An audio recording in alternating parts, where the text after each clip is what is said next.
If you feel like you're just sacrificing all of what you desire for somebody or something else, you're probably in a martyrdom role. Right, exactly. If you're not saying like, I'm doing this because it makes me happy at some point, you're probably in a martyrdom role. And as uncomfortable as that might be to admit that to yourself, by doing so, that means that you are now empowering yourself to do something about it and to change it. So don't run away from it. Yeah. It's kind of like the conversation you had with yourself, that you were willing to embrace that very challenging and painful question of, am I disposable?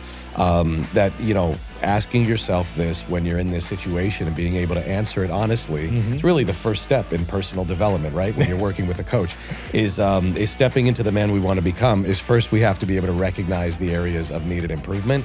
And brothers out there, fellas, if you are a martyr and this is resonating with you, then, don't run from that. Yeah. Don't run from that. Don't be ashamed of it. You're not alone.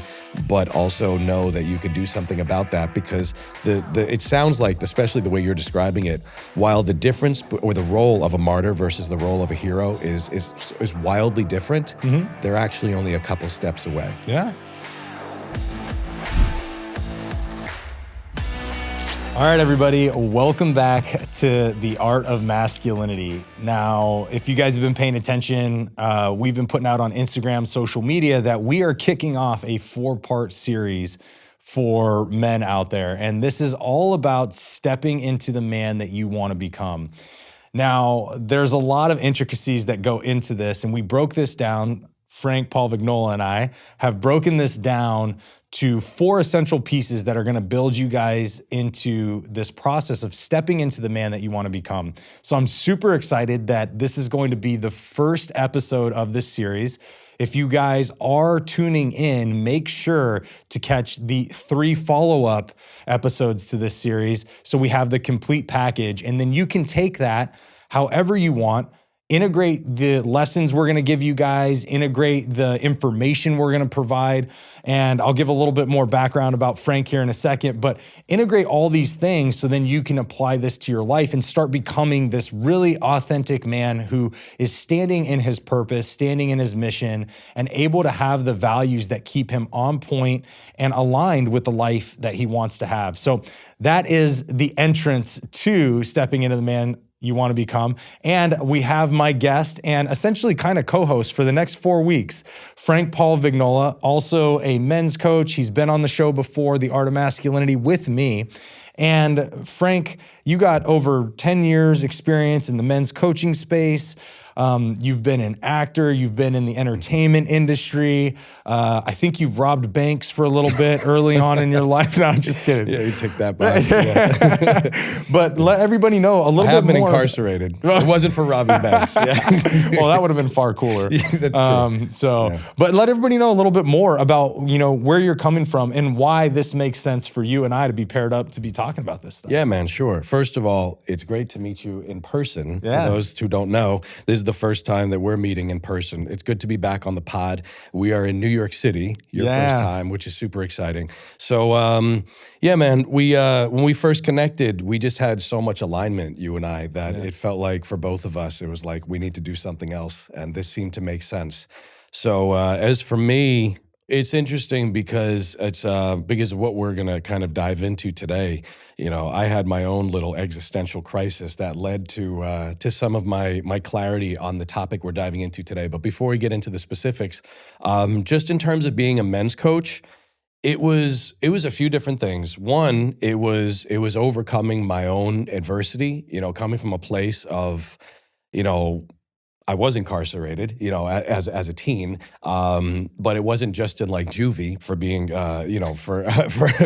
yes, there were some criminal offenses on my juvenile record, but it was also because, I struggled with depression and anxiety, and I had no self-worth, and I didn't know who I was. I had no sense of identity, and a lot of us don't at that age, but I was one who acted out a lot, and I got expelled from schools, and I got in a lot of trouble. I overdosed on heroin, and What age was that? 15. Holy shit. Yeah, man. Yeah. Wow. And just a string of incarcerations that almost got me killed.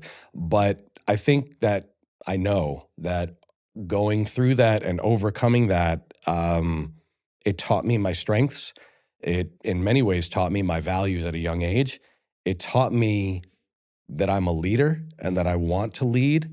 And I knew then that in one way or another, I wanted to help men do some of the same things that I did in terms of overcoming those challenges, but also in terms of, at a young age, stepping into the man that I want to become and really feeling secure and good about myself as a man and my masculinity. Because I didn't. And I think that's probably the biggest thing that prompted, one of the biggest things that prompted that downward spiral. So saying all that to say, back in the 90s, this wasn't a thing yet. Right. You know, coaching wasn't really a thing yet. It was, you became a psychologist. That's basically if you wanted to help people. And the previous men's movement had already failed, coming from the 80s, 90s. So at that point, there was this gap, right? Where it was like, if you were doing help, it was psychology. That's it. It wasn't like going into life coaching or men's coaching. So yeah, you're right. And even when I started the coaching thing, there were still a lot of skeptics out there. It wasn't what it is now, where everybody and their brother. Bro, you throw a rock, you hit a coach. Right, exactly. You know, it was not what it was then, and this was pre-social media. Yeah. You know, so but yeah, so I feel like my role in life, it started probably, you know, in my late teens as kind of a leader. But professionally speaking, I started this journey a little over a decade ago, probably 2012, 2013 is when I stepped into the coaching space. But it's something I always knew that I wanted to do. It's something I always knew was going to be part of my journey, is I wanted to help other men. It feels so cheesy and cliche to say love themselves, but it's going to be super cheesy. But that's what came to mind, if I'm being completely transparent. It was, I wanted to help other men love themselves. But I know that that there's a lot umbrellaed underneath that. Correct. But I think that the way we're going with the way we're phrasing it and framing it for this podcast makes more sense, which is stepping into the man they want to become, and then a part of that journey is the self-worth and the self-love. Yeah, absolutely. And this particular episode that we're going to be diving into for you guys is focused around purpose for men and what that looks like, how cultivating that is very important for us. I think we're going to get into a lot of different subjects underneath this umbrella as well, but kind of what Frank alluded to is, you know, what he went through helped him to kind of cultivate that purpose in a lot of different ways. But there's all kinds of different things within that path that we all struggle with in our own different way that deters us from even getting onto the path of purpose. And then guys get sidetracked and they get lost, and then they lose their, you know, ideas of what it even is like to be somebody that's a strong man in themselves, but also for the people that look to them to lead them, to look to them to provide for them and to support them. So it's going to be a really fun episode. I want to kick it off because there's something you talk about, which is more in your field than mine, and it's about Erickson's stagnation versus generativity. And this was a really cool concept. When we were fleshing out this whole series, you started talking about this, and I was like, ooh, what is this? And you started to break this down. So I want to dive into why this is kind of the start of where we wanted to bring purpose into the conversation, and why this is actually something that guys need to really know when they're embarking on this journey. So first, I want to start by saying that I'm totally excited that I presented something that you didn't already know about, because you've done your research, brother. But yeah, so it's funny because around the time that I started this journey in coaching, I was also kind of going through my own little existential crisis of like, wanting to cultivate purpose and what it meant and give this all meaning. And I knew the work that I was doing was meaningful, but I also kind of asked this question of like, but there's more to this than just me. I wanted something to outlast me. And also a lot of guys were coming to me, and that was one of the probably top 3 reasons that guys would seek me out for coaching, is they would say, I feel stagnant. I want to cultivate purpose in my life. So when I landed on this, it was kind of like a moment for me. It was kind kind of ended up in like this kind of Freudian rabbit hole, which then got me to Erikson. And for anybody who doesn't know, Erikson was Freud's student, and he kind of expanded on what Freud was already doing with the psychosocial stages of development. Except with Freud, you know, he believed that it ended at I think it was like teens or early adulthood, and Erikson, he posits that the psychosocial stages of development go throughout the entire course of the lifespan. Until we die. And then actually the biggest stage or the longest stage is stagnation versus generativity, which is basically between roughly the ages of like 30 and like 65. You know, it's, and pretty big window there. It's a big window, which he calls middle adulthood or midlife. Yeah. You know, hence the term midlife crisis.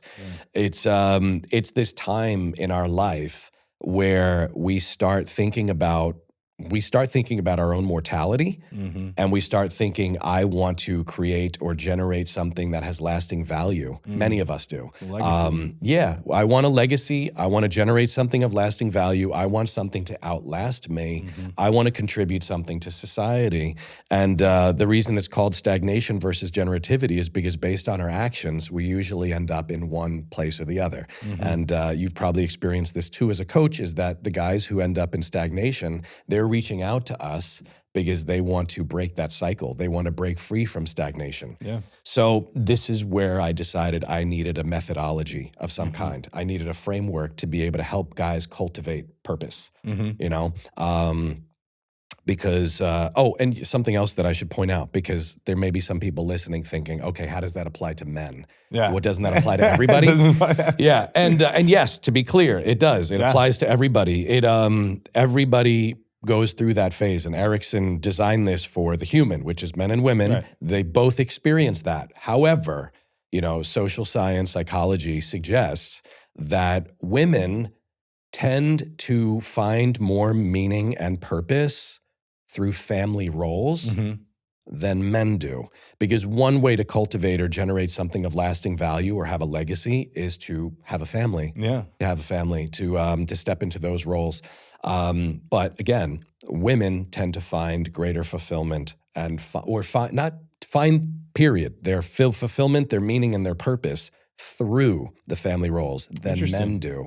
That men feel this need to have an identity outside of that, to cultivate a purpose. I shouldn't say outside of it, in addition to it. In addition to being a husband, in addition to being a father. And I think in many ways, it actually, by doing so, it can make them an even better father or a more intentional father and an exemplar. And you talk about the roles in I think your that book as there's well. also a room for conversation in that. It's like, well, why is that, right? And I think if we look at social conditioning and how women were programmed to kind of be in the household, and that was their role, right? You said the family roles, that was their role, was to essentially manage the household from kids to just the state of the house and everything else. And the men were supposed to be bringing the things in. So whether it was money or whether it was food, you had this social conditioning almost from our ancestral ties of tribes. You know, you had the provider, which was the hunters, right? And then the women would be within the community maintaining the homestead while the men were out, you know, bringing back the things that were provisional for the entire tribe. So you think about that. And through time, thousands of years, you can imagine why that probably is the consensus of what you're seeing in studies today and what they suggest as women finding more value in that, finding more of themselves in that, and finding more confidence in who they are by providing those kinds of roles. But then you also have the conversation of like, well, what does that look like today? Because women are out and they're being bosses. Women are out being VPs and CEOs and COOs and entrepreneurs.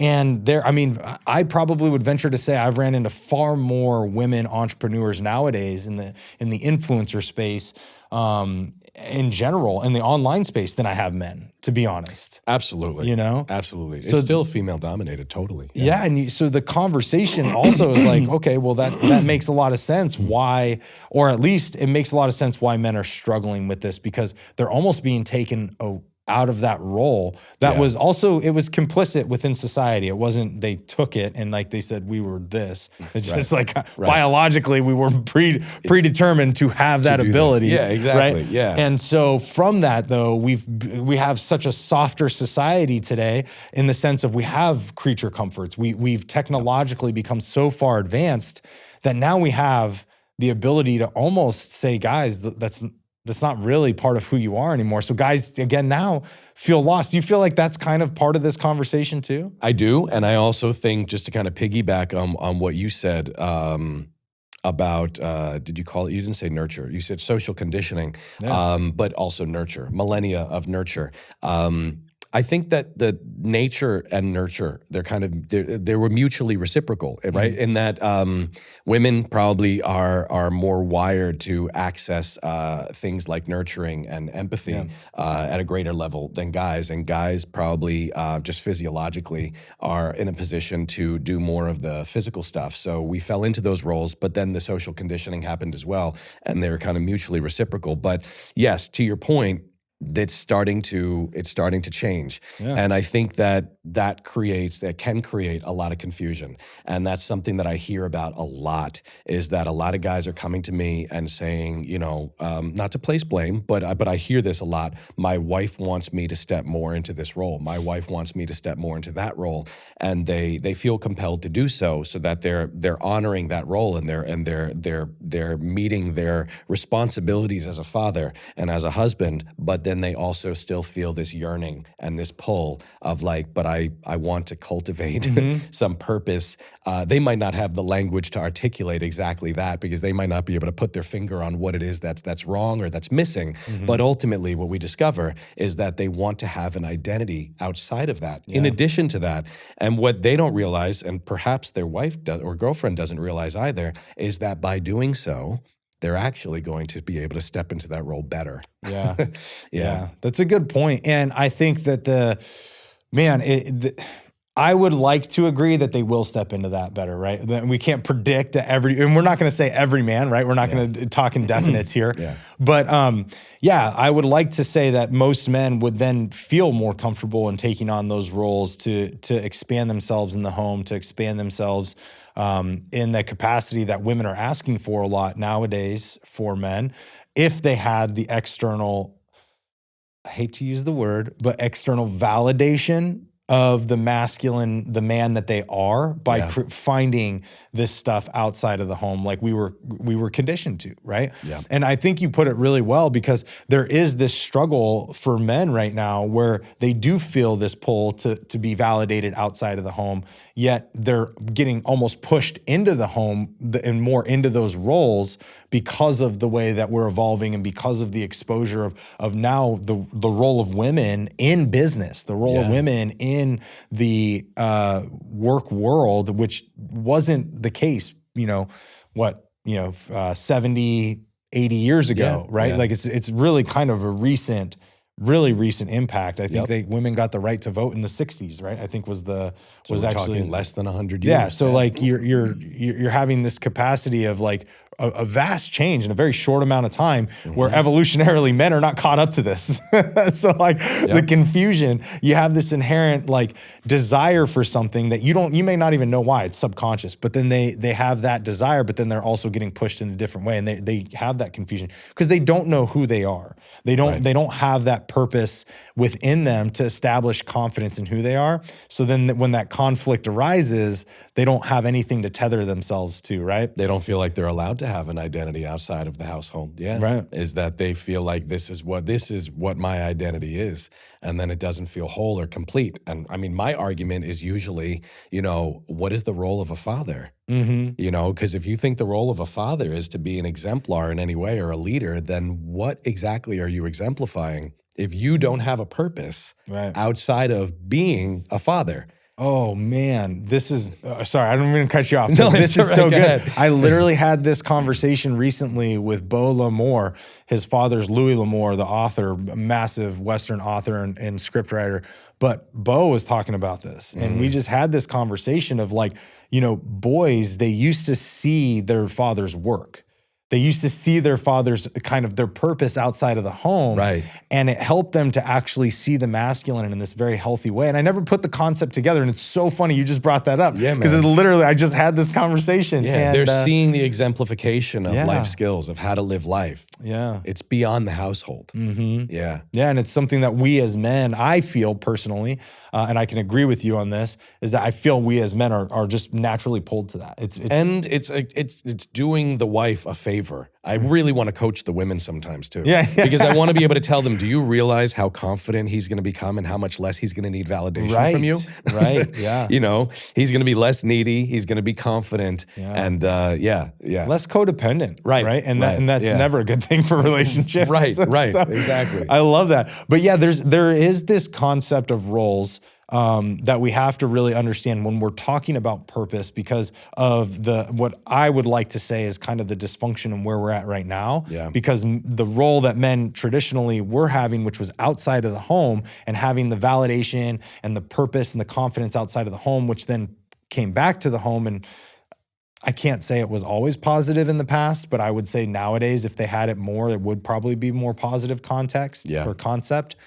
But the purpose in the roles ends up creating, in a lot of ways, what I have come to call martyrdom. And this is where men also are faltering, because even outside of the home, what brings dysfunction inside of the home for men is when they feel that the purpose allows them to use it against the woman or the children, and say that, and he uses it as a prideful badge of sacrifice, right? And I see a lot of guys do this, and I've had to coach guys through this. I'm sure you have as well. Yeah. Where like it's a badge of honor. Yeah, the martyrdom becomes a badge of honor. And then what they say, and this is where what really gets me, and I talked about this in my book, which was when men get into the martyrdom, they start to say, I'm not going to go look for my purpose. Because if my role is to be a martyr, I'm sacrificing the life that I should or could have for my kids and my wife. And there are men's coaches out there who will support this narrative. And to me, it's a disservice to men, because at the end of the day, we are all human, and we all should be trying to cultivate our ultimate happiness. Like you said, you wanted men to have self-love. That was part of like your purpose. And that's where I think we have to really get into the conversation of martyrdom, because if you are being a martyr, you're basically disassociating your mind from even desiring purpose. 100%. But they're justifying it by saying it is the ultimate act of love. Right. Yeah, it's sacrifice. That's what men were supposed to do. That's what we were supposed to do. Yes, by sacrificing everything that makes me a man and that makes me feel good about being a man. That that is the ultimate act of love. This kind of sacrifice, but it's a disservice to everybody. Yeah, it's a disservice to himself, to the family, and to society. Yeah, because of how the kids are going to grow up seeing that and thinking this is what I'm supposed to do as well. Yeah. And also I don't believe them when they say that, I feel good doing this. No, you don't. You feel resentment. Yes. You feel resentment. Yeah. And that comes out in other ways. That's why you're going to cheat. That's why you're having an emotional affair on the side, or that's why you're seeking these dopamine fixes or whatever, is because that's why you're going into escapism so much. Yeah. It's it's kind of it's the Mr. Nice Guy syndrome in many ways. Yeah. They start to find outlets that are very toxic to life in general. And instead of using that time to maybe find that passion that could potentially lead to purpose, or even to think about what lights them up, they use that escapism tool or that vice to say, I'm deserving of this. This is going to numb me out because my life is just built around sacrifice. Right. A whole list of detractors of purpose. Yeah, absolutely. Yeah. And so when we go into that martyrdom for me is one of the biggest. I've seen so many men of who I looked up to as a child, and I go and I've talked to them as I got older, and just realized like how much kind of pain they lived with, how much regret they lived with. At the end of the day, I was talking to Larry Hagner on my show one time, The Dad Edge, great podcast, by the way, everybody. Also great guy. But he said the worst thing that can happen is to find yourself on your deathbed and think of all the things that you regret having not done, or the man you could have become if you would have just executed. And I was like, damn, man, that was really amazing. And that's what martyrdom does. Yeah. And so we see the men of our past suffer with that, which is why this evolution of masculinity today in finding this purpose, this is why we thought this was such an important episode to put in here, was because of the fact that, like, guys, if we're not evolving to this level of finding it, we're going to revisit the regret and pain of the past men that kind of raised us. And they gave us a lot of good stuff, but they also gave us a lot of their bad things. And it's up to us to change that.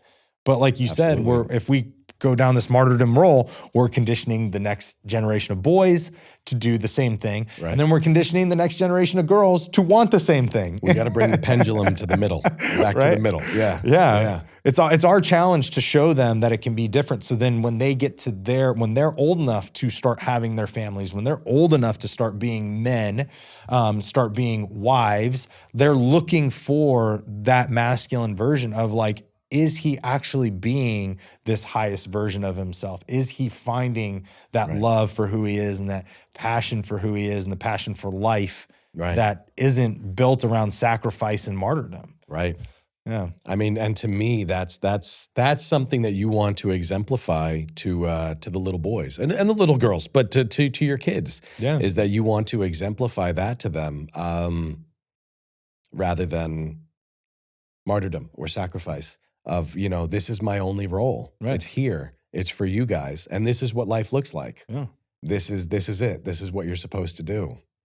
Yeah. That's bleak. And I can speak a lot to this because that was my role in special operations. Like, that was my role in doing protection. Like, I literally was protecting another human, saying that their life was more than mine because I was capable of doing the protection. So I had a less likelihood of getting killed. Right. But also I was putting myself between them and a bomb or a bullet, right? Or a hostile situation. Like, that was my role. So it's the pinnacle of the martyrdom. It's the pinnacle of the sacrifice in physical form, in real time. And so knowing that that was part of my psyche, and I believe in a certain level that when bad people are in this world and want to do bad things to a group of people, it is incumbent upon the strong men to stand up and face them, right? Mm-hmm. But your life shouldn't be built around sacrificing your happiness for that, because we're also not in that place where that threat is just constantly existent in our lives, at least in Western culture, right? Yeah. We're not in that place where that's just apparent and existent every day we walk out of the door. It's just not, regardless what the news wants you to believe. Of course, yeah. But bro, I'm listening, I'm thinking to myself, like, man, there had to be days where, obviously there's something incredibly noble about that work, but I feel like there had to have been days where you had to talk yourself to that place from a place of, I'm disposable. Absolutely, man. Like, we would joke. The way we coped with it was joking, right? Like, humor. We'd be, it was humor, right? Yep. Like, when you're dealing with this very bleak moment, or this moment of like, hey, man, literally, I can flip this coin right now, and that's going to tell me whether I'm going to come home tonight or not. Like, it's a 50-50 chance, right?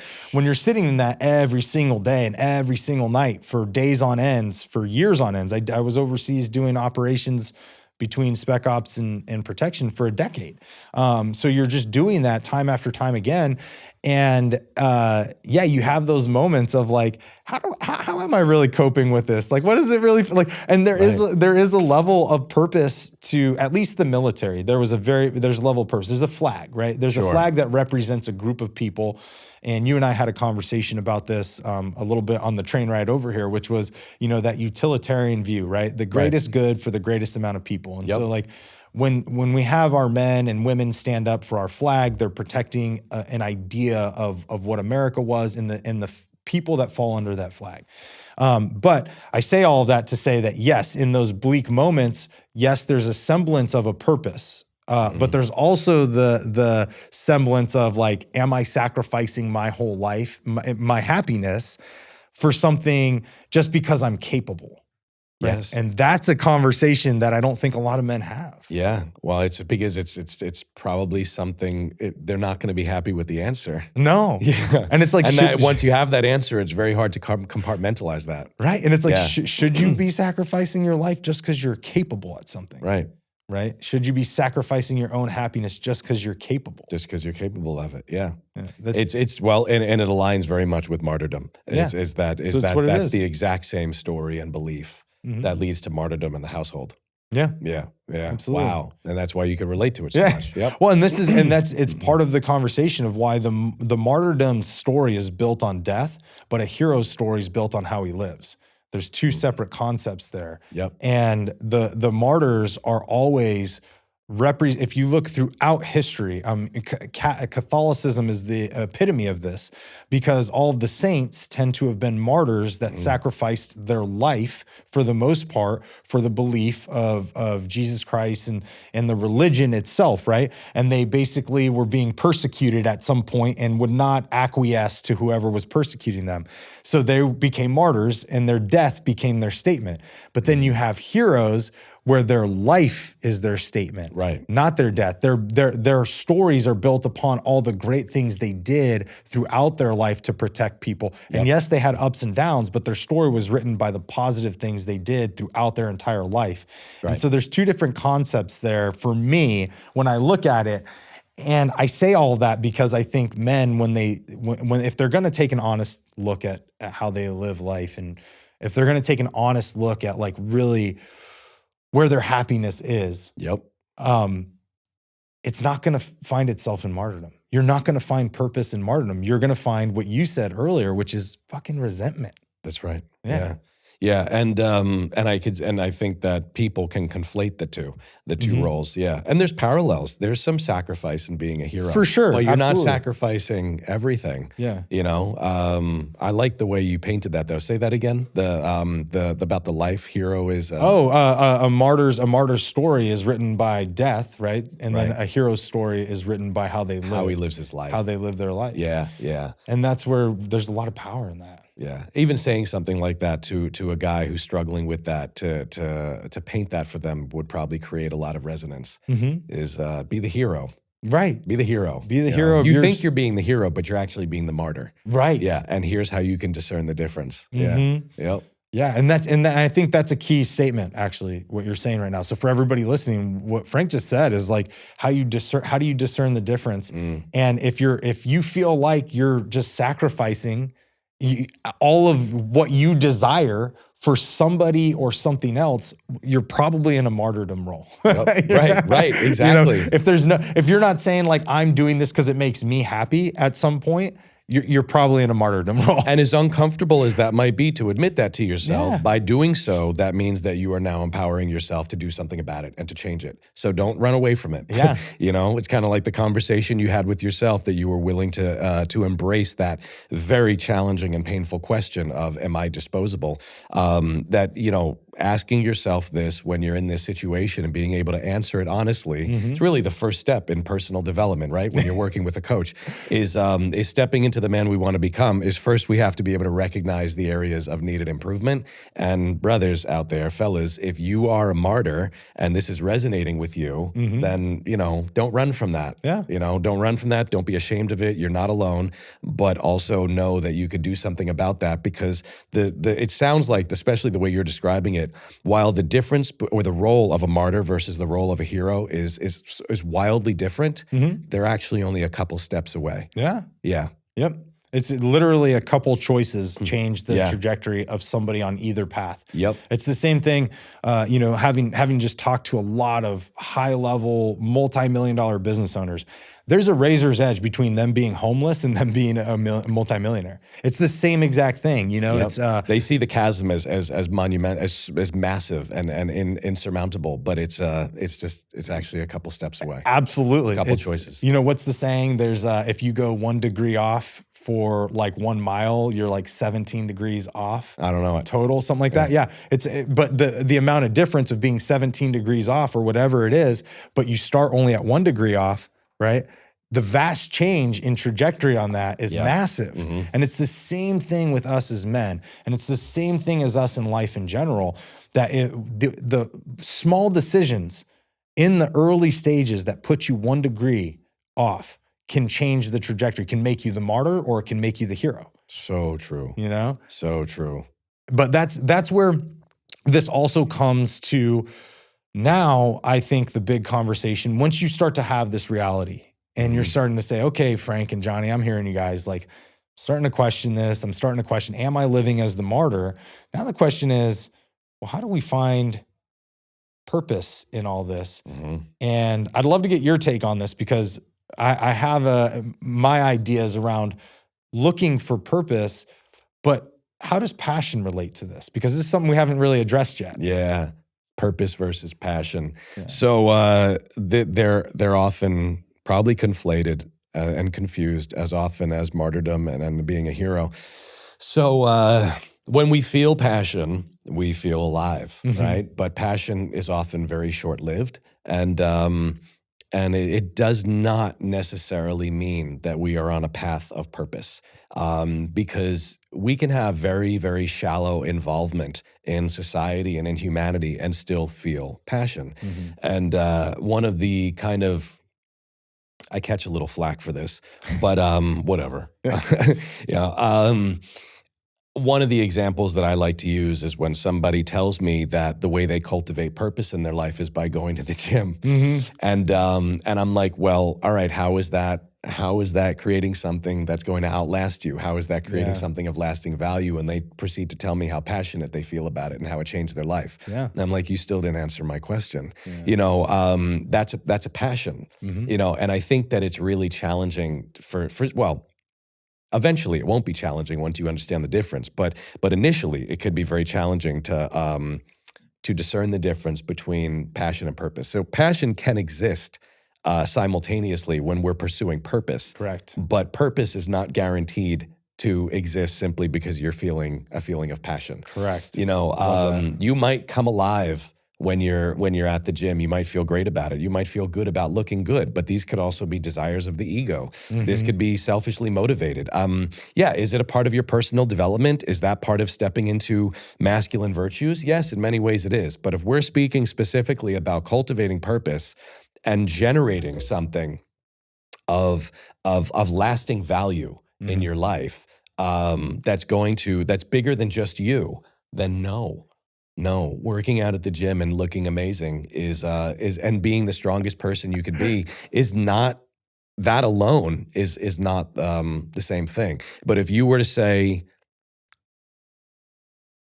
oh, but I want to inspire other people to do the same thing. Okay, so now you want to be an exemplar. Now you want to be a leader. Okay, well, now you need to find a way to do what you're doing and keep exemplifying that, and that you feel passionate in doing that. But now you got to do the hard work in finding a way to inspire other people, to exemplify what you're doing, to encourage them, to solve problems for them, to give them tools. And now you just found a way to turn your passion into something purposeful. So that's just one example. But there's plenty of other ways that people confuse passion versus purpose. But I like to use that one because I think it's one a lot of guys can relate to. Sure. Yeah, as they say, oh, my biggest hobby and my one of the things that gives me purpose in life is going to the gym. And I challenge them and I say, how does it give you purpose? Where's the purpose in it? Yeah, I love that. And it is. I mean, passion often feels like purpose. I mean, it can be very mistaken for the same thing, like you said. For me, when I think about this and we'll use the same story that you were using, we'll wrap ourselves around that axle here for a second. But I love it because the fact that you're right, like when people if they say it's their purpose, but they're not actually trying to make it a legacy where they're teaching people to do this, right? Something like you said that outlives them.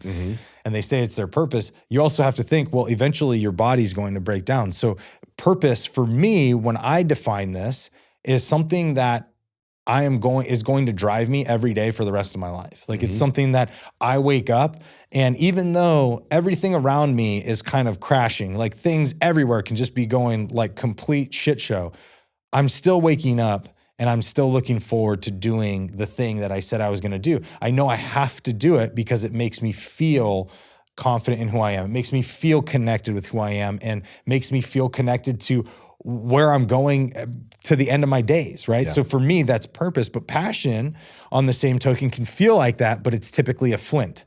It's a short period of time. It could be 2 years, could be 3 years, but eventually it runs its course and then you're no longer lit up to do it.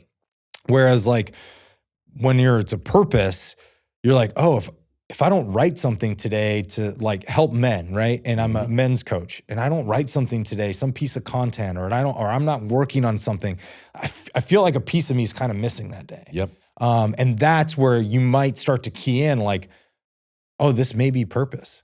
Kind of feels a little bit like passion because I feel good about it. Yeah. But if it starts lasting day after day and year after year, that's going to start to feel a lot more like purpose in my eyes. Like people ask me like, and we may have talked about this on our first episode, but people ask me, it's like, is it your purpose to help men? And I'm like, well, I wake up every day wanting to actually write content. I wake up every day thinking of things that I could say, thinking of things that I could create for men, thinking of my podcast and how it's helping them. I think of those things. Starts to feel a whole lot like purpose to me. Like I've been doing it long enough at this point. It might start to look like purpose in the mirror, but I can't guarantee that that's it yet. Like it's something I love doing and I feel that way about it, but I can safely say it's a passion, a deep passion right now, right? Yeah. So there is that little delineating line, I think, for it. I think so. And I think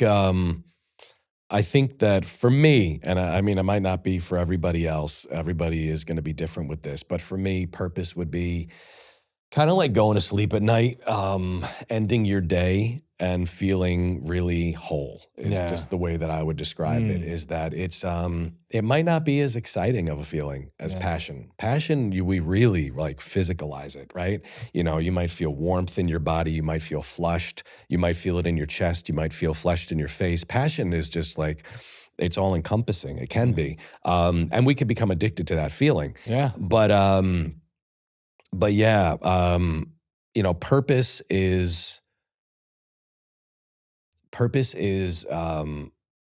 doesn't always feel good. No.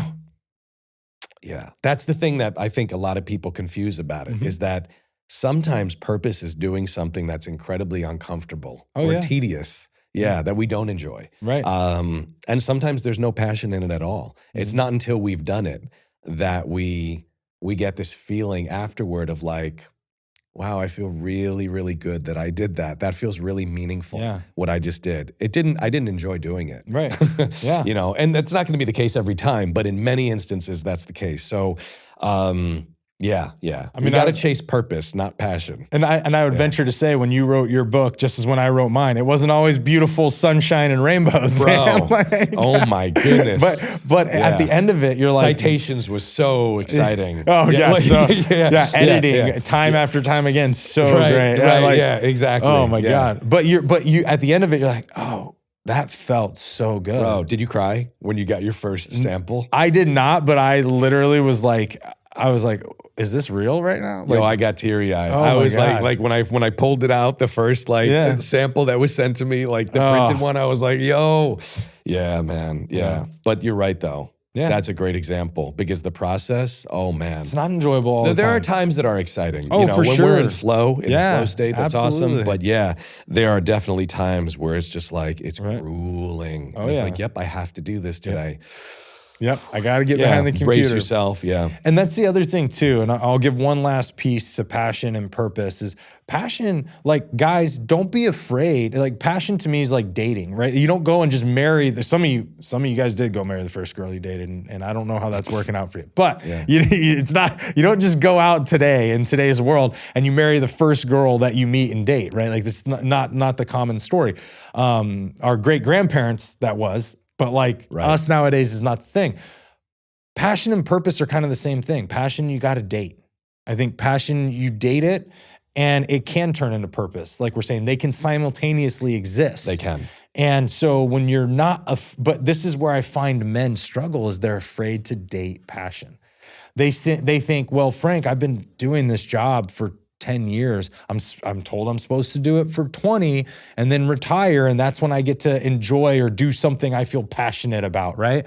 Like that's the story we're sold. Yeah. And I think women have broken from that.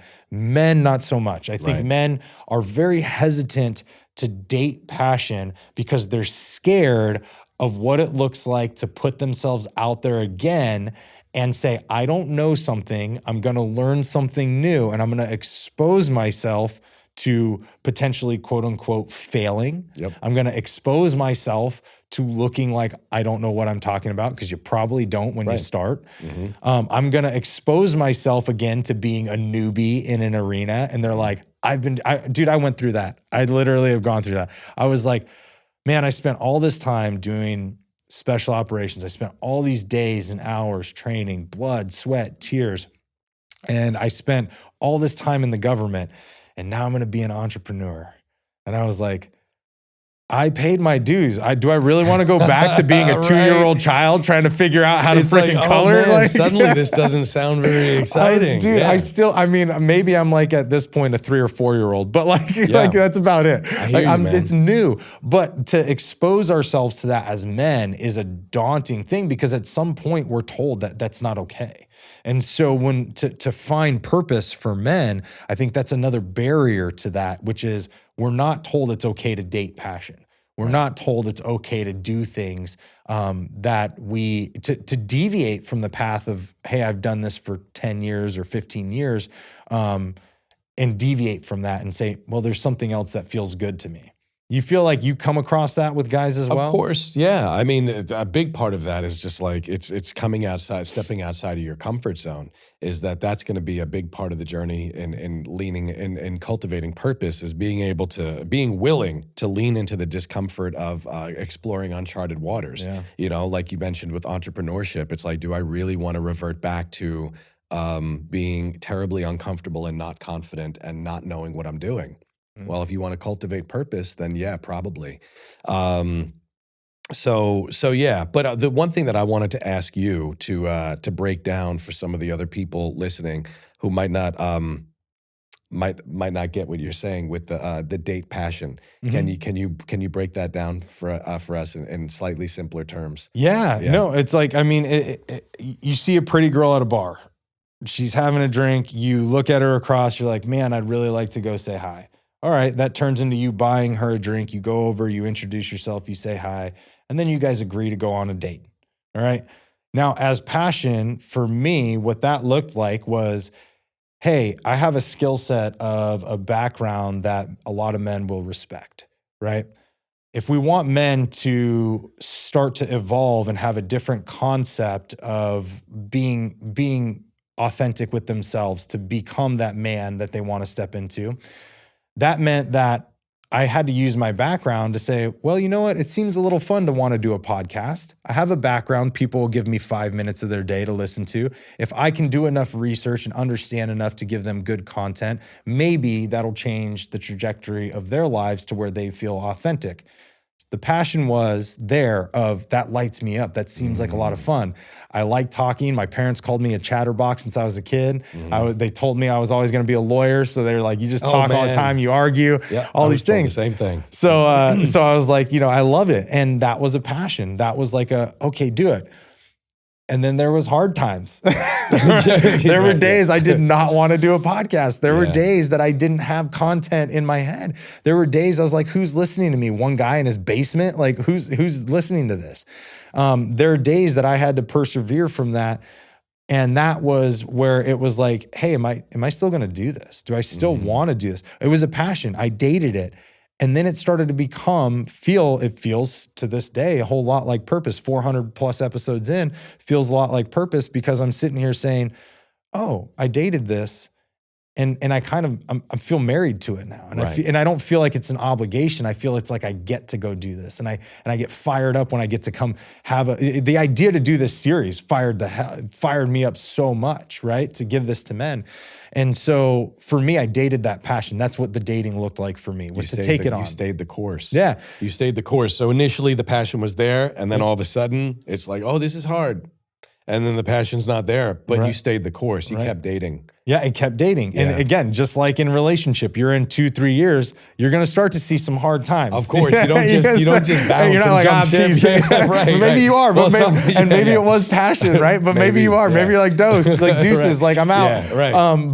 But that's the thing, is I stuck around with it, and it started to look a whole lot like purpose. But I would have never known that if I didn't date it. I would have never known that if I didn't start having a few episodes under my belt. If I didn't start to have a little bit of resistance and then say like, oh, I can still keep keep going. And then it was like, oh, I'm always going to keep going. Like this Right. is fun to me now. Like this is, I wake up and want to do these things. It's a great example because you felt purpose at times that you weren't feeling passion. Correct. And that's probably part of what kept you dating it and continuing. And what's and on the flip side of that, the guys that are coming to me are feeling passion, some of them, but they're wondering why they're not feeling fulfilled. You're right. Is like, I do things that make me feel passionate, but then the passion fades. And all of a sudden I'm left with something that's not very long lasting. And it's like, okay, well then we need to give it purpose. Yeah. Or it's okay, move on to the next thing. Or we need to move on to something else. It's a date that ended poorly, or it's a date that just wasn't aligned with who you are. And so you gave it a shot. But that's, again, don't be fearful of that. Experiment with it. Right. You know, allow yourself to find that passion. And when it fizzles out, if it fizzles out, cool. Be willing to either say, no, I really feel called to stick with this and see if that date's gonna go further, or be willing to say, I really feel complete, man. Maybe there is a new passion on the other side of this somewhere else. And like you said, aligned. Yeah, that's aligned. key. Is that there has to be some alignment. Yeah. So there's a few things that can detract us from purpose, and we kind of alluded to a little bit of this earlier, and you said it, and that was a lot of these vices that can come into our lives, things that can pull us out of even thinking that, hey, do I want to follow this purpose or this passion and stick it out, right? And if we keep on the train of like relationships, of dating, passion, we start thinking about detractors as things that would kind of maybe take you out of wanting to continue to date somebody, even though they actually do feel very aligned with you, even though they do feel very connected to you, right? Yeah. And some of those things are these vices. You know, I see guys where they do, escapism is one of those things where the guy goes out and plays golf. And I use golf because I did this. In my first marriage, I did it. It was my escape. I started getting really into golf with some friends, and it was my way of getting out of the house and out of that kind of context of like having to deal with the hard stuff. So it wasn't because you loved golf. No, it wasn't. And trust me, guys, if you ever play with me, it's not because I'm good. Right. You did it because it was a way. It was a way out. It was a way out of that environment. But I see a lot of guys do this as well, and they'll justify it to themselves as hanging with the boys. But at the end of the day, when I had to reflect on this, and I was like, well, what was my defining moment in this to be a detractor of purpose, to be a detractor of following a passion, was I looked at the intent behind the action. If my intent behind the action was to get away from something, not to improve myself or to create a legacy, it was escapism. You know? Yep. Escapism. Another big detractor of purpose is ego. Is if you look at the intent of something and it's for the purpose of the ego, that's another big one that could be a detractor of purpose. But it requires a lot of honesty.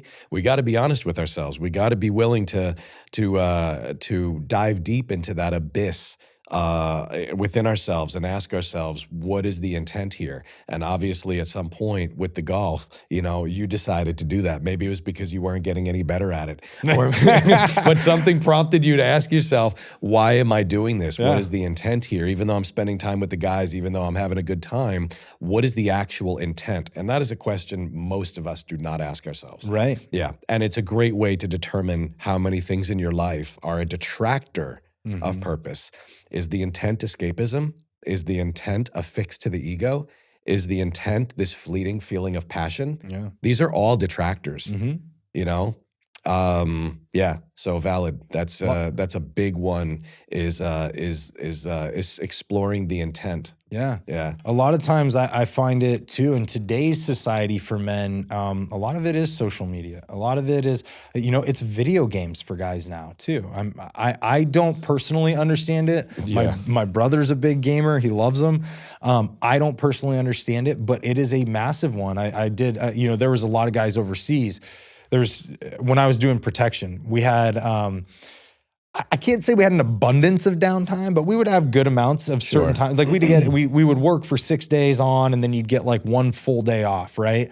And so like that full day off, a lot of guys were playing Call of Duty, and they were like all online with each other, like doing this stuff, and they're playing. And it was an escape from what we were doing over there. It was escape from the fact that we were isolated on this, 4-mile long compound in the middle of Baghdad, Iraq. And it was an escape from knowing that, hey, you could or couldn't go home in 120 days. Like, who knew, right? So there was a lot of things there, but it became an escape for them, and they would get wrapped up in that world. And this was back in like between 2009 and 2013. So now it's gotten even worse because of the fact that the games have gotten even better at keeping you, right? And but things like Netflix, things like social media, all of these things can be detractors from purpose, because they can detract you from even pursuing a passion that you want to date, right? And you'll justify it. Guys will justify it. They'll justify it with their role of martyrdom. They'll say, hey, I sacrificed so much this week, Frank. I worked a lot, man. I'm gonna sit on the couch and do the Al Bundy. This is my reward. Yeah, I'm gonna have a beer, put my hand down my pants, and watch football. Like, they're gonna do the Al Bundy, or they're gonna play a video game. Like, this is their reward. And I think we're all victim to that at some point in our lives. I for sure can tell you I've done that in certain capacities. But that was really when I saw, especially overseas, when I saw guys use this as kind of an outlet for that escapism, that outlet for pursuing, because I wasn't doing that. And this isn't to tote me, but I was getting degrees. I ended up getting 2 degrees alone while I was out there, because I wouldn't touch a video game. Yeah. I wouldn't do that shit. And there was just 2 different concepts there on pursuing something and then using something to escape. And I think in life today, we have so many things that want to pull us away, that as men, we need to get better at discerning, especially if we're gonna find this, how we step into who we actually want to become. We got to have a high level of discernment of what's pulling us away from it, and what's pulling us away from dating things that could actually turn into that purpose. Yeah, I think this is a really tricky thing to navigate. And the reason why is what you said, which is that we all have kind of fallen victim to some of these guilty pleasures. And I think that if I'm being completely honest here, which I always want to do, because I try to exemplify authenticity and I try to I think authenticity is an important virtue, and I try and teach it in my coaching. And how can I do that if I'm not being authentic? So this is a confession of sorts. I have a PS5. I have Netflix. I have Netflix, by the way. I'm not saying I don't. I've fallen into a social media rabbit hole before, but the way I like to view it is, and it's different for everybody, right? This is not a one size fits all. I like to view it on a spectrum. Escapism, to be clear, and these vices. And I think that if anybody listening is thinking, fuck, do I have to give up every single one of those things? And it's like, well, that's ultimately something that you're going to decide. I have decided, no, I'm not going to give them all up. Right. And I actually think that sometimes at the end of my day, and who knows, maybe today will be an example of that at the end of my day, if I want to unwind for 30 minutes or an hour by watching something that is just completely fucking mindless. Yeah. Because I want this to turn off. Yeah.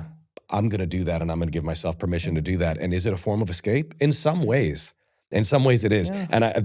But maybe not. And you speak to that in a second. But what I was going to say is that the spectrum that I see this on is that the example that I just gave would be on one end of the spectrum. Or maybe that one end of the spectrum would be there's zero escapism. You don't allow yourself any of those. But maybe slightly left of that would be that you allow yourself if your life is already filled with purpose and you're doing things that feel really purposeful and you want to unwind a little bit. Correct. And then the other end of the spectrum is detractors of purpose, is that this is completely, this is overburdening your life and your time, and it's distracting you or detracting you from dating passion and from pursuing purpose and from seeking alignment.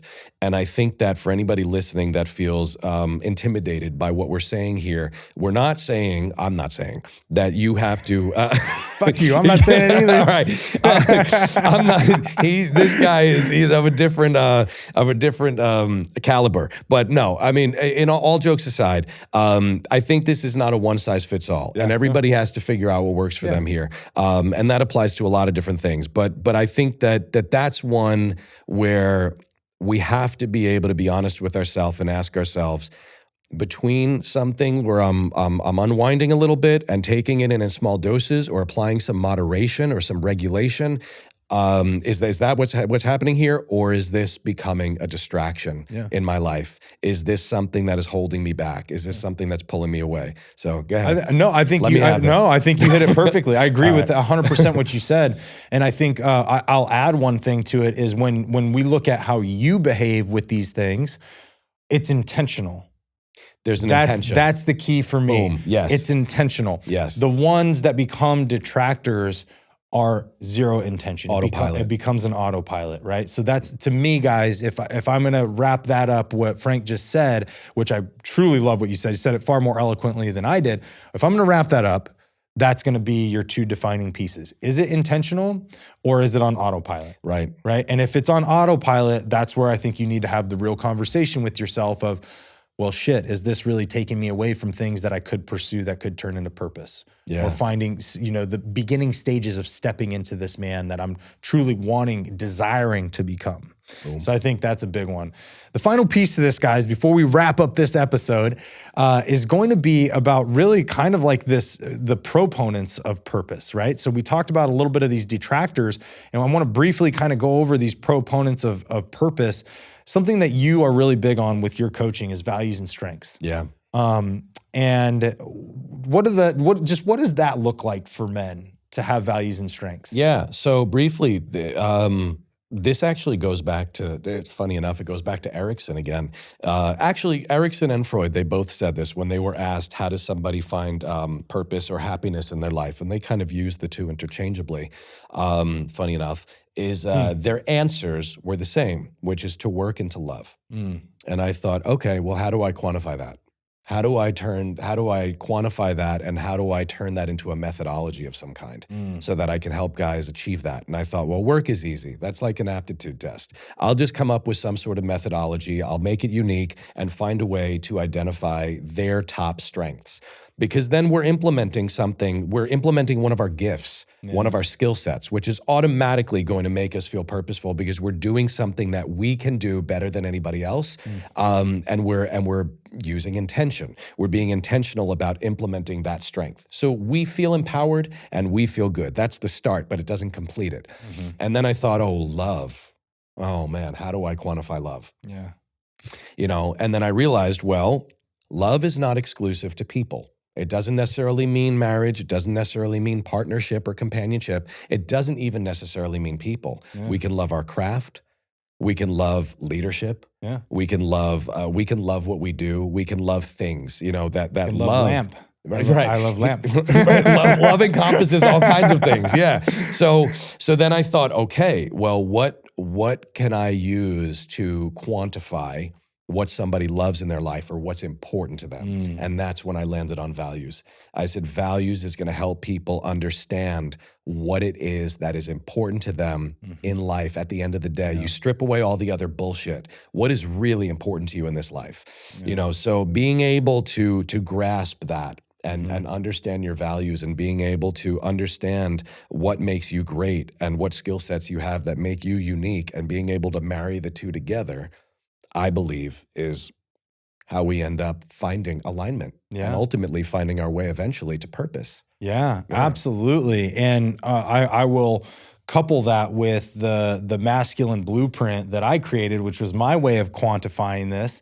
was to allow men to really identify those key centric pieces that allow them to feel emboldened and empowered as the man that they are authentic with in their lives.